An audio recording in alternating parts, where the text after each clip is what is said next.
All right, it's your brother Sorry back with another one. Uh yeah, we're just gonna try to put it on wax today. Yeah, I mean, appreciate everybody as always, man.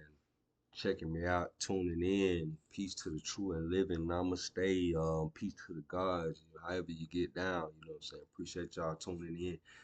Um Um, we recording this in April. What this April 23rd. So we recording this in April. We got a previous video. We already talked about how April was gonna be. So we kind of trying to be as positive we can be in April, but there's a lot going on. So but either way, gonna keep it rolling. Now this one is entitled. You might have seen the title to the video. This one is the solutions are built in, just like problems are built in. I know that in a lot of cases, negative stuff kind of holds the most weight um, in our minds with a lot of things that we think about. But the solutions to our problems are also baked in just as well as the problems. Everybody has strengths and weaknesses. I like to say people are like snowflakes. Most people, believe it or not, you know, minus, they may have fell short of their goals and aspirations or what have you, but in potentiality, they're the person that they're supposed to be, if that makes any sense. Their strengths and weaknesses is what I mean. Um, so let's kind of get into this. Um, okay, so when we observe what we call in True Master the language of situations, right? We are doing a similar thing as what an AI does as far as pattern recognition, and that's just for context. So, what we dealing with when we deal with the experiential and everything like that, that's the core of our true master. We deal with the concept of symbols, patterns, and principles from the experiential and everything like that. We dealing with that. That's for all intents and purposes. That's an algorithm. The creator of the experiential, he would call it an epistemology. For all intents and purposes, it's an algorithm. You filter things through to solve problems. You're doing the same thing the AI would do. So if so there's a spiritual essence to this when we start getting into some of the language, but there's also a very practical. Um, this is very practical and it's very nuts and bolts when you get to certain aspects of it as well. So when we observe situations from large to small, we are observing fractals of cyclical patterns, right, in our awareness, uh, from jobs to relationships with various archetypes, as far as people in our lives. Because remember, we said we absorb people into our narratives. Um, and when we go to different places, these archetypes follow us because when we go to different places, we have a story that we've been telling ourselves about whatever. And the people that we meet, we absorb them into our story as archetypes, you know, to build our narrative and everything like that. So you're going to remember how we were saying in previous videos, go back to previous videos, we were talking about how human beings are in trance 100% of the time. So you're always telling yourself a story about, everything basically. So, let's see, the successes, the failures, the emotional spectrum that we traverse that corresponds to the various trance states that we as humans are in 100 percent of the time. So astrologically, just for a little bit of contrast, what I'm saying, because a lot of this stuff, um, when we deal from this side, let's say like with the experiential and everything like that, we're dealing from the actual situation and everything like that, and we're trying to identify themes or what have you. Notice we use terminology like principle and agent or what have you. The principle is the source of everything or whatever case may be, and the agents are the symbols and the patterns or whatever case may be. No coincidence in systems like astrology. You have the houses and the planets represent themes, similar to how I'm talking about principles are themes. If you reflect back on, if anybody's familiar with Plato's allegory of the cave, and Plato talks about, they talk about Plato's theory of forms. If you ever explored that thought process, it doesn't quite work so cleanly with forms how the way they have it. But if you apply themes, it works a little bit more cleanly. It damn sure works cleanly in astrology. So themes work better as well. And this is another system independent of astrology that also uses themes. When you deal with astrology, you're dealing with keywords and you're trying to narrow it down and based on the locations of the planets and their correspondence to different angles, whatever case may be, and you're trying to correlate the themes with physical events on the planet.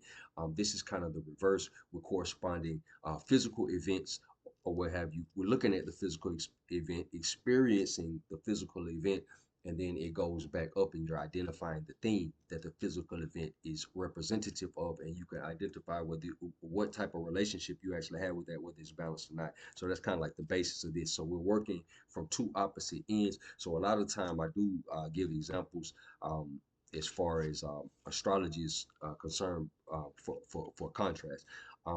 Astrologically, this corresponds to the cycles of various planets in their orbits. Um, Radio astronomy, when you get into radio astronomy, there um, observing the radio frequencies that come off the planets and everything like that. Radio astronomy goes into it as planets being harmonic filters of various frequencies of energy originating from the sun. So they in radio astronomy, you can kind of see the imprint of the planets and stuff like that, the energy that different things give off, the signatures and the trails that different things give off. So you kind of get an idea for where things were, where things used to be, what's the function of things in a different type of way that you would get from observing things through a regular telescope. If you research the work of Eric Dollard is one of the um, foremost people who's familiar with Nikola Tesla's work or whatever case may be. He suggests that our sun acts as a transformer. You see what I'm saying? He says the sun is hollow and it acts as a transformer, filtering energy from the other side or the antimatter side, for the sake of this conversation, um, um, into usable energy in our solar system or whatever. So he's saying that the energy from the sun, the sun itself is a transformer that takes the antimatter side and stabilizes that energy into something that we can use on this side. And the planets are harmonic filters that resonate with a certain frequency of energy that comes out of that particular star or whatever case may be. From an astrological perspective, that all of the energy of all of your planets is in the sun. So that's a whole nother idea for that. So let's see here. Uh, let's see. This whole conversation is just for contrast when I'm talking about at the astrology of it, the radio astronomy and all that stuff like that. But this is for contrast, but a conversation beyond the scope of this video. So that's a whole other conversation in itself. Okay, so excuse me, as it pertains to observing patterns. Okay, you may have to rewind this. I know I'm kind of going off track, however it may go, but it's still, it ties back into the material in a roundabout way or whatever case may be. As it pertains to observing patterns, as discussed in the experiential, everything starts with a theme or a principle, right? Outside of, excuse me, a principle outside of physical representation, broad, almost a category, a constant principle as in principle and agent. You see what I'm saying?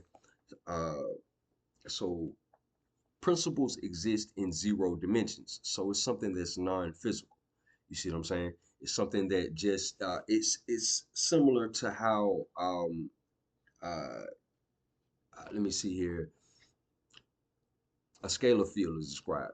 It's something that just sits there. It's like the temperature in a room type thing or whatever. It doesn't have any physical dimensions. I know that, but I know that may be a funny type of definition or whatever the case may be, but it has no physical representation or anything like that. But its presence is felt and it perpetuates patterns and symbolic representations of itself or what have you. So let's see here. It exists in zero dimensions. What are agents? Okay, the agents are the symbols and the patterns that I've been talking about. that exists in our 3D world. All right. Let's see here. A symbol in the experiential is anything that you give your attention to, as opposed to a specific alphabet of symbols. Symbols don't have definitions, right? I think we went over that in the previous video. A lot of this is a recap from some of the previous videos before we get to the punchline. Okay, so they have diverse meanings that have the ability to adapt to various changing contexts or whatever. So they don't have a specific definition. When you isolate it and bring that symbol down to one thing or whatever case may be, then it has a definition and everything like that. But the symbol in its organic form, it comes with an ecosystem of associations. And one symbol can have thousands of different meanings, and it changes and adapts to the various contexts that it exists in. You see what I'm saying? Um, yeah. So symbols don't have definitions; they have ecosystems. So collections of symbols form patterns. A pattern is anything that repeats.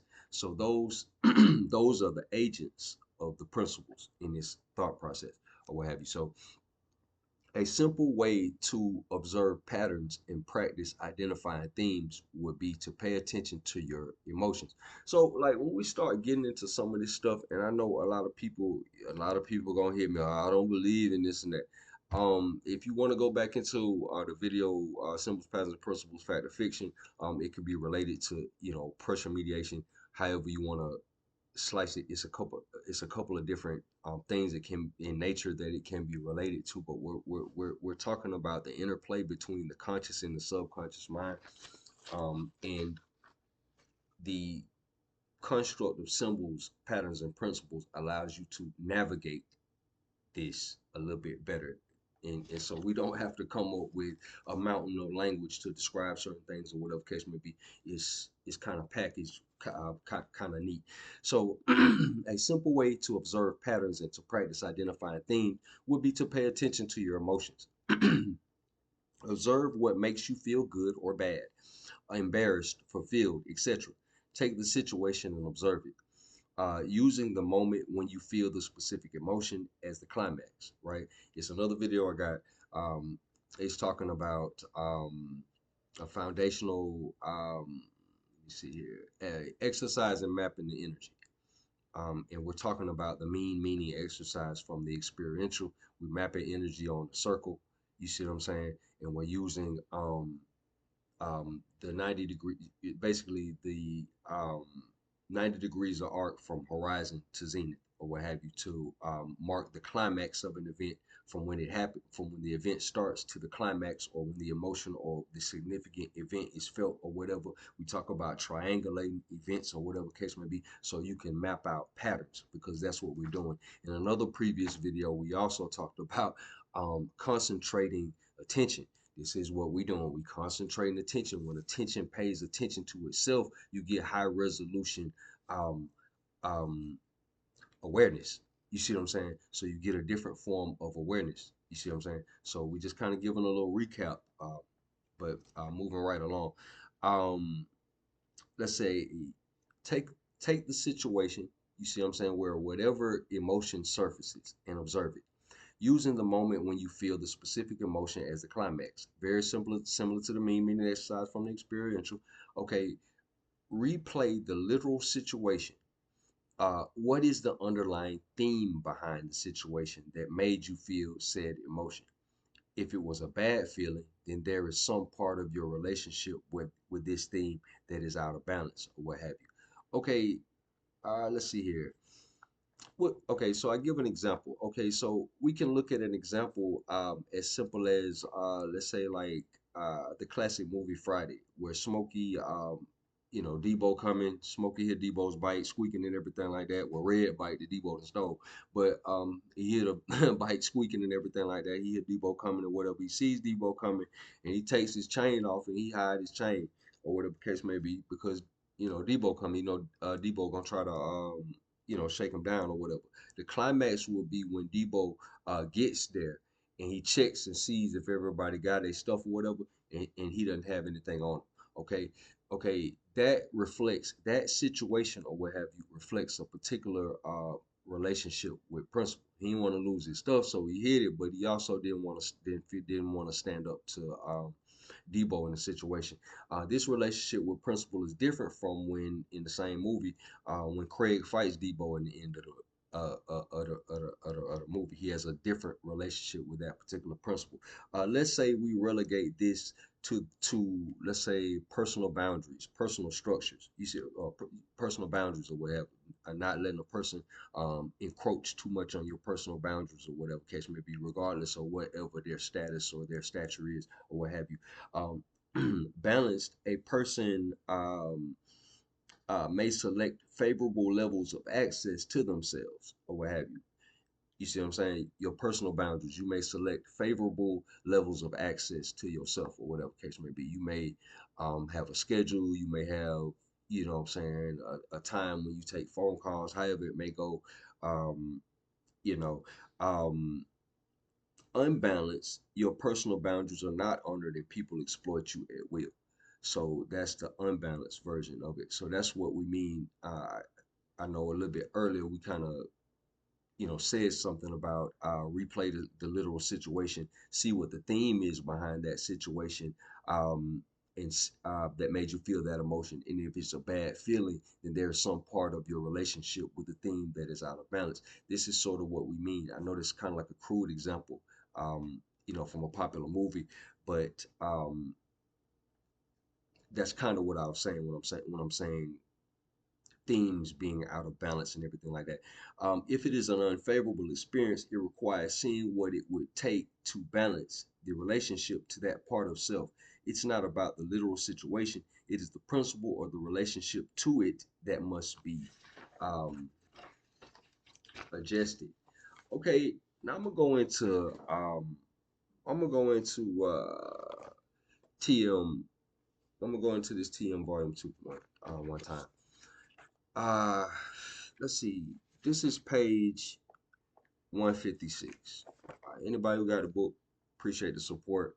I think we wrote this like 2019, something like that, pre-COVID. So, man, appreciate it. Appreciate all the support. Um, okay, so this is those bad situations. What those bad situations can manifest as, or let's say like if I'm trying to on another side, if I'm trying to um penetrate some sort of um situation that gives me resistance. I'm trying to penetrate some sort of structure that creates some sort of resistance for me or whatever, or I'm trying to see the consequences and the gravity of me not being aware of my own weaknesses. So check this out. This is true master language, but y'all ride with me on this one. Okay, so page 156. True holes in the energy or miniature checkmates. So this is volume 2. Okay, attacking true holes in the energy are like identifying miniature checkmates. They can be acted upon cleanly. They are set up and supported by a position that allows you to obtain the desired result without having to raise the intensity of the interaction. Executing your will is not the struggle. Gaining the winning position is the struggle. After the dominant position is achieved, you can execute your will at will. Dominant position creates winning opportunities that are so crisp that relative to the speed of the transaction, they are wide open. Miniature checkmates through accumulation build the over build the overall victory. Okay, as they accumulate, they can potentially allow advancing structures to steal time from the opposing structure and their defense. Stealing time meaning the closer to attaining your goal, the more you are supported by your circumstances, and there is less time needed for a setup. Now the defending structure must adjust itself in time to adapt a defensive posture that will ward off any advances on its structure or balance point. The defending structure is forced into hesitation to attempt to slow down time to be able to gather more details. So that's going into a little bit of that TM. But when I'm talking about in TM, when I'm talking about holes in the energy, it's talking about these tendencies. You see what I'm saying? Now, keep in mind, True Master is inspired by it's a martial art being filtered through the experiential or whatever case may be. So basically, you're taking you're concentrating attention on patterns. Initially, that attention was concentrated on, let's say, a martial art. So that's a lot of the language that you're getting, but a lot of that same focus in language is applied to everyday patterns and things that you go through, as far as day-to-day life is concerned and everything like that. Oh, lost it. Hold on one sec. Okay. So as it was just read, when you talk about holes in the energy, you're talking about those superfluities, those vices, those those bad habits, those um, kind of chinks in the armor that we may have, that if observed, they can potentially be exploited. If it be a offensive defensive type situation, if it's just a self type situation or whatever, those are the things that hold that prevent us from attaining our maximum potential or realizing our maximum potential. But moving right along, now I say all that to say, just like problems exist, instances of imbalance in our self relationship happen. This is why observing the patterns or language of situations is so important. When we do a thing wrong, that would suggest an imbalance. So what about when we get it right? Okay, so that goes back into the video we had, the spirit of victory and correct touch and all that, the habit of doing it right. One phase of it is just knowing there is a right way and a wrong way to do it, knowing what it feels like to do it right, and then the goal would be to effortlessly do it right, to do it right without having to think about it. You see what I'm saying? Um, let's see. Um, so what is it? So what about when we get it right? Okay, so that's the punchline. Okay, just like the problems are built into the fractals, right? Because everything is cyclical. We are out of the mindset of the linear type deal. We're dealing with time from a cyclical perspective. We're dealing with fractals of time or whatever case may be. Okay, so just like the problems are built into the fractals, the solutions are also built in. Just like in astrology, there are what is called progress charts, where a person's life is fractalized, such as one day being equal to a year of real time. You see what I'm saying? Um, take a portion of your life, you see what I'm saying, and read like the first 100 years of your life or something like that. Just um, various different methods or whatever case may be. Um, it's a symbolic chart or whatever case may be, but it takes it allows for the a person's life to be fractalized in various different ways or whatever case may be. So when you observe time and you observe certain ones of these methods or whatever, you see that time is divided into different segments or whatever case may be, and even as let's say like on a thing with the sun traveling through the various signs of the zodiac or what have you, the various houses or whatever, it's likened unto various different phases of energy. You see what I'm saying? Let me see here. Um, let's see. So just like in astrology, there's what is called a progress chart, where a person's life is fractalized, such as one day being equal to 1 year in real time. So in essence, we have experienced every pattern in fractal form. So every pattern there is to experience, we've already experienced it. However, um, let me see here. Just make sure I actually put that down in my notes here or whatever case may be. Every pattern we've actually experienced it, but as far as lacking the awareness to be able to realize that we've experienced every pattern or what have you, lacking the attention to those particular details or whatever case may be. So in essence, we've experienced every pattern already in fractal form. Go back to the video on reflections and the concentration of attention. Like we said earlier, we talking about as we concentrate attention, we develop more higher resolution attention, and we can see those nuances a lot more effortlessly or whatever case may be. So our current level of awareness has not paid attention to it because we were never taught to observe patterns like this. We were never taught to observe fractals. We were taught to observe linear time. So let's see, moving right along. Just like the problems are baked in, right? So our problems are baked in, our weaknesses are baked in, our habits, the things that we may do wrong are baked in, or whatever case may be. So there are ways to offset those things.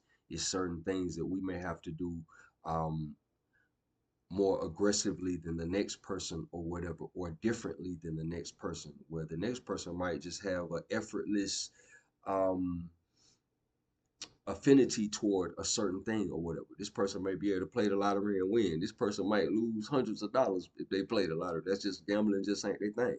This person may have to work for a living. This person is just not wired to be let's say, I don't know, a stockbroker or something like that.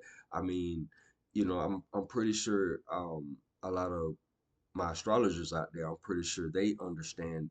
They've seen that by looking at different people's charts. Oh, I want the guy with six figures. I want the girl with the big butter. The girl, whatever I want. You know, everybody, everybody's dealt certain cards or whatever. So everybody is just not in the cards for them to be a millionaire.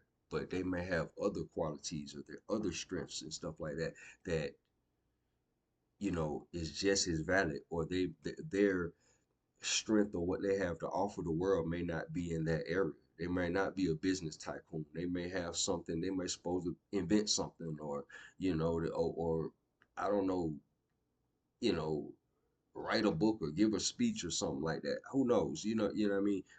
People are like snowflakes, so that's another thing. Not to get on a rant with that. Um, let's see here. We experience every pattern.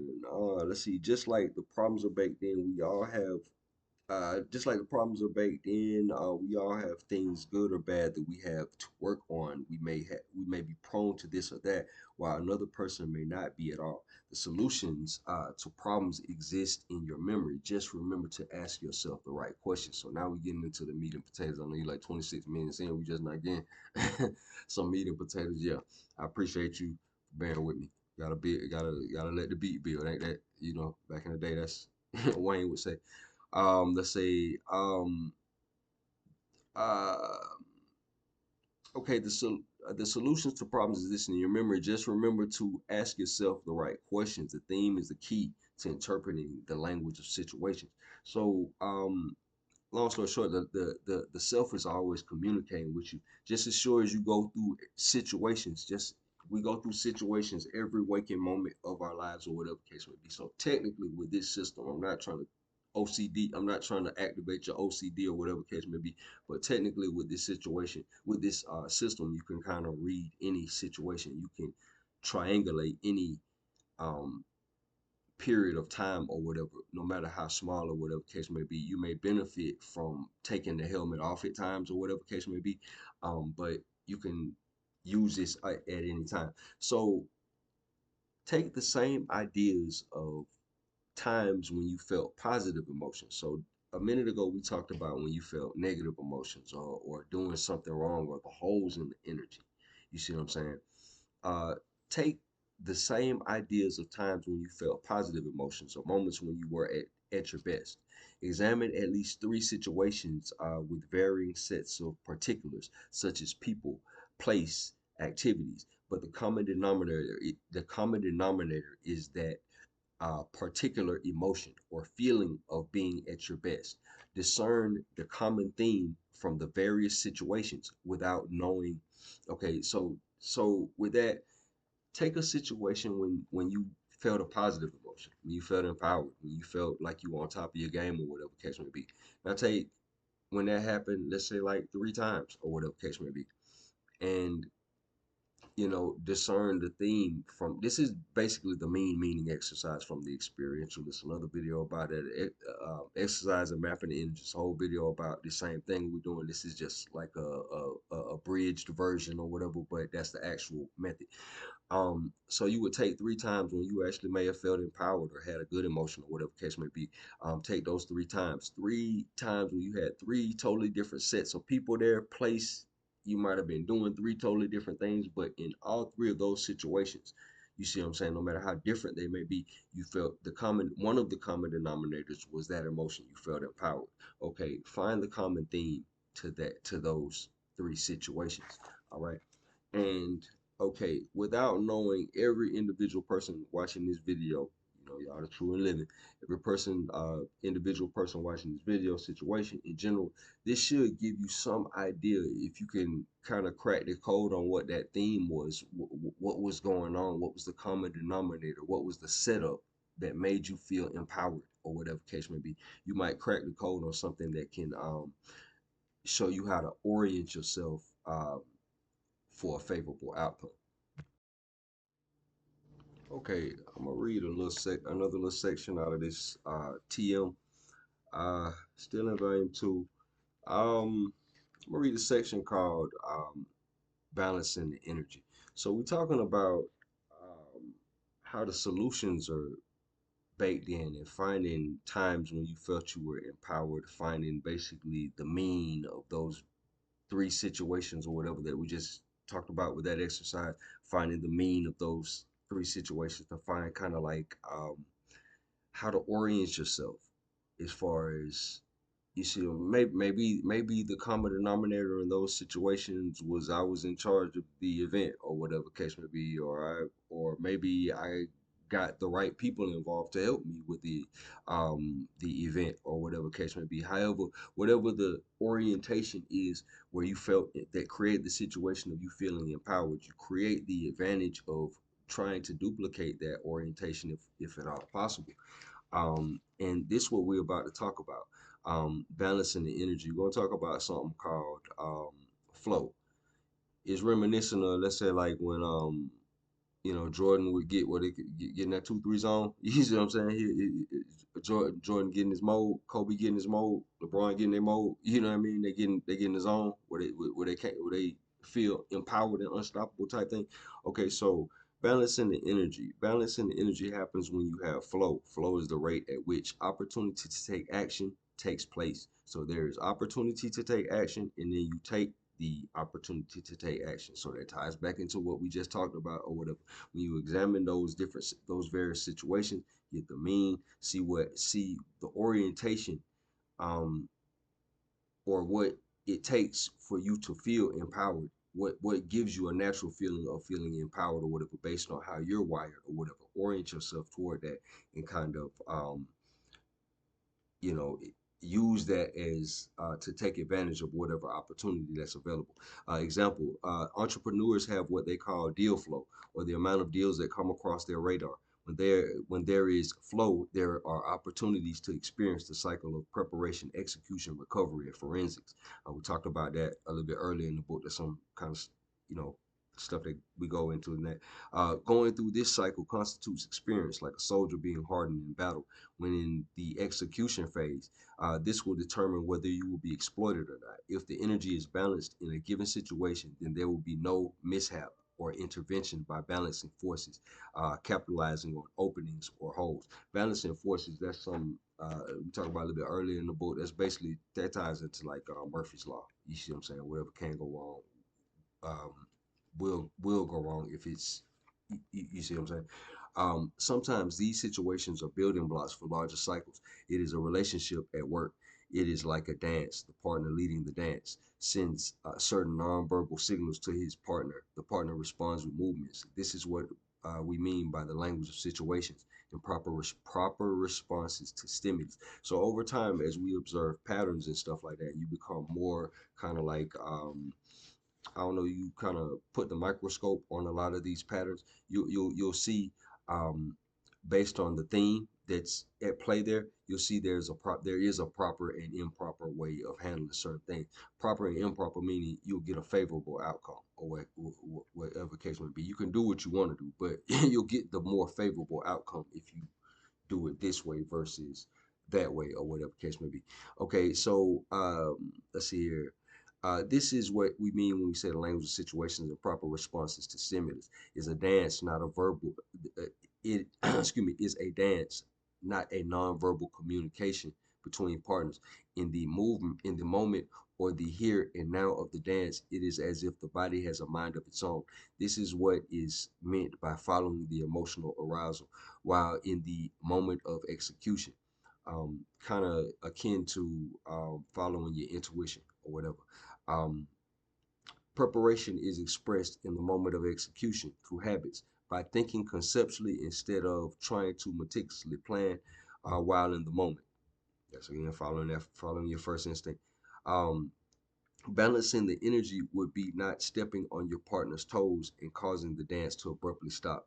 When you step on your partner's toes or break rhythm, that is a breach in structure and the advent of balancing forces, causing the dance to stop. So that balance can be reestablished in the form of a reset for the dancers. Balancing the energy is not breaking rhythm, allowing for a continued uninterrupted relationship. Tension cannot be maintained. Um, let's see. Tension cannot be right Tension cannot be maintained, but relaxation can be maintained indefinitely. So if it's balanced, that's why there's such an emphasis on balance, because if it's something that's balanced or whatever, that relationship can be maintained indefinitely. Don't like if you got homeostasis in the body or whatever, don't you not get sick and don't you live longer? So it's um that same type of thing. Yeah, so basically what we were describing, kind of like when a person is kind of like in the zone, they have an opportunity to do something and then they feel it, they kind of go with it or whatever case may be, and they're in the moment and they just kind of take it or whatever case may be. Reminiscent of, let's say, like I liken it to like a sports player or something like that, kind of being in a zone or whatever case may be. They've trained prior to this. They not just relying on whatever they've trained prior to this, and that's when that training is expressed. It's kind of like a marriage between their intuition plus what they've been training or whatever case may be, and it comes out at that particular time when they're in the zone. So the relevance of the exercise we just talked about a minute ago, or whatever case may be, would be finding times when you feel empowered or whatever, so you can duplicate times like that. What causes you to get in your zone? What causes you to get into a place where you feel comfortable and empowered and stuff like that? This is a way of kind of like finding that, or finding the circumstances that you need to kind of insulate yourself in to kind of set that up for yourself. Okay, so this method is a form of the meaning exercise. Like we said that from the experiential. This is a means of getting used to observing patterns and symbols. Emotions are symbols as it pertains to the experiential. Anything you give your attention to is a symbol inclusive of your emotions. This is a means of attention, paying attention to itself. Again, we talked about that on another um, video about how attention sublimates and it turns into a more high resolution version of itself, a more high resolution version of awareness. Over time, let's see, this is a means of the attention paying attention to itself. Over time, the side effect is a high resolution form of attention, aka awareness. Once you get used to recognizing your level of imbalance, now this kind of goes into what we're talking about. Once you get used to recognizing your level of imbalance or the weakness that you gravitate toward. All of us have inherent strengths and weaknesses, or whatever the case may be, um, as well as the strengths that you gravitate toward. What balances your weaknesses, like what we talked about a little bit earlier, or whatever the case may be. Let's say, like you may be, um, let's say you might have, I don't know, you might have real strong facial expression. I know I got, fairly strong facial expressions or whatever the case may be. So some of us who got strong facial expressions when we, do stuff, less is more. So like, we don't have to do a lot and you still get the same thing 'cause we got strong facial expressions. We try to do something crazy and it come across looking extra wacky. You feel what I'm saying? So um that's just an example. Strengths and weaknesses or whatever case may be. Some people some guys are naturally strong. They might be, bench press a lot in high school or something like that. I don't know or whatever. They just maintain the country cock strong, whatever case may be, however you may say it, or whatever case may be, and they don't know their own strength. So less is more for them. You see what I'm saying? They can't do a lot. They kind of like that scale things down or whatever case may be. Some people who are small got Napoleon syndrome. They scale things up and want to fight everybody. You see what I'm saying? So you see what I'm saying? There's a balance. All of us have our own strengths and weaknesses, and there's kind of like a balance in that. Astrologically, you learn this balance in that around the age of 30, when Saturn makes its orbit, about 28 something years or whatever case may be. Saturn makes its orbit and everything like that, and you learn the ups and downs of what works for you or whatever overall or whatever case may be. But let's see. What balances your weaknesses and what undermines your strengths. Understanding this in pattern form allows you to see it before it reaches its climax, and it also allows you to understand that this is something that's constantly happening. You see it in pattern form. You don't think that this is an isolated event. Nothing is an isolated event. Everything is ordered and everything happens in patterns. And I know when I say everything is ordered, I know that sounds very religious to my people out there who who may be astrologers out there. I don't have to tell you that the world is ordered because you have a method. So you've observed the fractals, you've observed different methods, however it may go, whatever your specialty is as far as your study of it or whatever case may be. But I'm sure you've been made to study. You can't understand this stuff without studying it and kind of observing fractals. So I know I'm talking about a different discipline, a different thought process, but I know you observe the same fractals that I'm talking about. So okay, so let's see here, knowing what balances your weaknesses, what undermines your strengths. Let's say you might have strong suits or whatever case may be. It might be things that undermine your strong suits or whatever case may be. Let's say you might be on point than a mug, but let's say if you have a couple beers, it undermines your clarity of mind or whatever case may be. So you can't drink in certain situations. You can't drink too much in certain situations. You can't do this or that or be around this type of people, that type of people, or whatever case may be. It might undermine your strength of character, your strength of mind, or your clarity of mind, or whatever case may be. So there are things that we have sometimes that undermine our natural strengths that we have. Okay, so understanding this in pattern form is understanding that it happens all the time. Allows you to see it before it reaches its climax. Before they get undermined, you see it while it's happening or whatever, and you can stop it. The climax being the emotion or feeling symbol in question. Understanding that this happens in large or small cycles without fail. You see what I'm saying? The benefit in being sober enough to know it's a pattern. The benefit in being sober enough to know it's a pattern is that you can get ahead of the energy, right? You can get ahead of the energy and adjust it to suit your needs. It's a section in here about transforming the energy. You see what I'm saying? Um, it also helps you to not get entranced by your emotions or whatever. Because remember, human beings are entranced what 100% of the time. So a lot of times we can get caught up, man, that this, that, and that's a trance. When you cutting that person off in traffic and you got your finger in the air and you just, you know what I'm saying? It's all like this and like that. And they everything but a child of God. And you stand the third and you wish your MF would. Yeah, that's a trance that you in when when you did that. Yeah. But moving right along. That's a trance all us video. All us had road rage, I'm sure. Um, but the eyes, you develop in observing your own patterns, right? The eyes that you will develop in observing your own patterns. When we say when attention pays attention to itself, its sublimation becomes a more high resolution version of itself. So the eyes you develop in observing your own patterns, or the language of situations, as we call it in True Master, helps to see the symbols and patterns of other people clearer. It helps to see the symbols and patterns of other people clearer. So I know that you'll be able to read things in other people because you're reading them in yourself. And as you learn yourself, you're gonna be able to read the things in other people. And I know it's funny. It's funny. Um, it terrifies a lot of people the fact that let's say if they think that you can kind of see them, you see what I'm saying? What they can't hide certain things from you, or whatever. It terrifies some people. So as you learn some of this stuff, you may kind of like want to keep it to yourself, however it may go. But you know, um, let's see here. In the process of seeing the patterns of other people, right? Never forget that over time the act becomes reflective. Remember, I said it's a reflexive quality of this, and it's a reflective quality of this.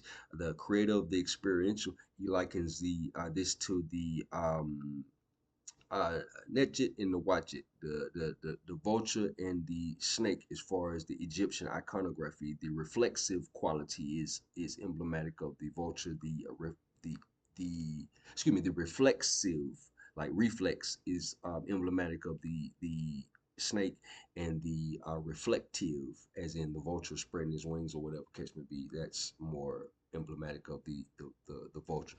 Um, the netchet and the watchet or whatever. That's how Naju explains it or whatever case may be. But there's a reflective nature to this. So when you read the patterns of other people, they're also going to reflect your relationship to principle or whatever case may be. So if you hear a guy talking about, you see what I'm saying? If you examine a pattern of somebody, I don't know, having a miscommunication about something going on in their life or whatever case may be, listen to it carefully because more than likely that's in theme form. Just how we discern the themes when we looked at those various events or whatever case may be that you lived through that were different in particulars, and we found the common theme to them. When you, as you get better at discerning themes of situations or whatever, as we call it, the language of situations. When you listen to, when you observe these things happening in other people's lives or whatever, you'll be able to see that theme in your life as well. So it'll start to become reflective. You see what I'm saying? Like a mirror, reflective. You see what I'm saying? So when you observe other people's relationships to principles, you are simultaneously observing some aspect of your own relationship to that same principle, and we will get further into that when we get into the double talk section. I think realistically, I really think that on the double talk side, we might just kind of demonstrate that instead of like um, intellectualizing this, because I know the creator experience, you know he separate the intellectualizing of this from the actual doing of it because he in a lot of ways he says when you actually see it at work, it you won't even care why it works no more. So this goes back into the I. So when we talk about being under a collective principle or one principle or whatever case may be, this goes back into the idea of collapsing the subject-object divide. So see the video on the difference between NLP and the experiential. But yeah, man, that's all I got for today, man. But the solutions are baked in, just like the problems are baked in. How to fix things is baked in. You just have to remember specific situations where you were empowered, or when you had things kind of in order and kind of working or whatever case may be, and find the common theme so you understand what setup is specific to you.